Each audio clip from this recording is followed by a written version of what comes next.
Hi friends, இன்றைக்கி காலையில் என்ன டிஃபன் பார்த்தீங்கன்னா, ஃப்ரிட்ஜில் முடக்கத்தான் கீரை இருந்தது. அதை அரைச்சி மாவில் மிக்ஸ் பண்ணிவிட்டு முடக்கத்தான் கீரை தோசை பண்ணலான்னு தான் பண்ணிகிட்ருக்கேன் ஃப்ரெண்ட்ஸ்.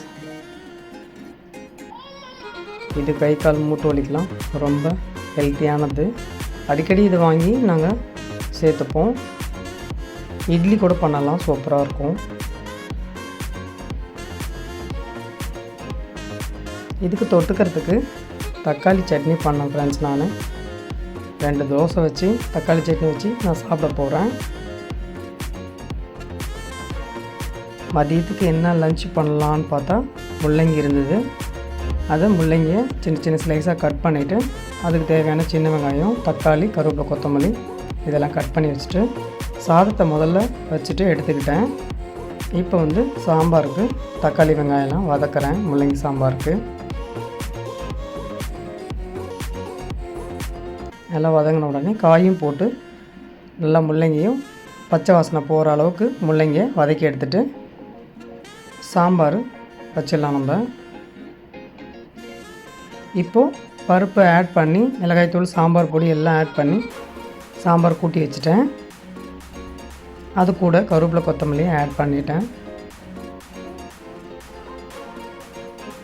அது நல்லா கொதிக்குது. ஒரு மிக்ஸ் கொடுத்துட்டேன் நான்.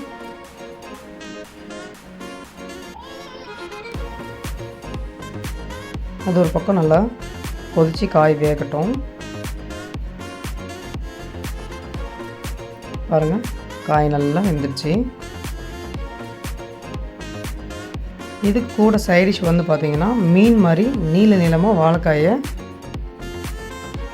சீவி எடுத்தாச்சு. பாருங்கள், இதை தண்ணியில் நல்லா போட்டு கொஞ்சம் நேரம் அலசி எடுத்துட்டு மீனுக்கு மசாலா தடவுற மாதிரி நம்ம தடவி எடுத்துக்க போகிறோம். தண்ணியிலேருந்து எடுத்து வடித்து வச்சுக்கலாம். பாருங்கள், வடித்து எடுத்து வச்சிட்டேன்.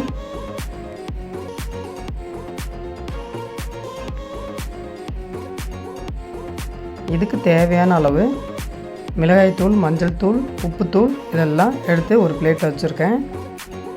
இதை நல்லா மிக்ஸ் பண்ணிவிட்டு காயும் அதில் போட்டு நல்லா மிக்ஸ் பண்ணி ஊற வச்சிடலாம். ஒரு 1/2 மணி நேரம் ஊறினா தான் நல்லா டேஸ்ட்டாக இருக்கும். உப்பு காரம் இறங்கி நல்லா மிக்ஸ் பண்ணி ஊற வச்சுட்டு தவாயில் போட்டு மீன் மாரி நான் வறுத்து எடுக்கிறேன். எண்ணெய் கொஞ்சம் விட்டு எல்லாத்தையும் வறுத்து எடுத்தாச்சு ஃப்ரெண்ட்ஸ். அவ்வளோதான் இன்றைக்கி லன்ச்சு. இதேமாரி இன்னொரு வீடியோவில் பார்க்கலாம் ஃப்ரெண்ட்ஸ். பை.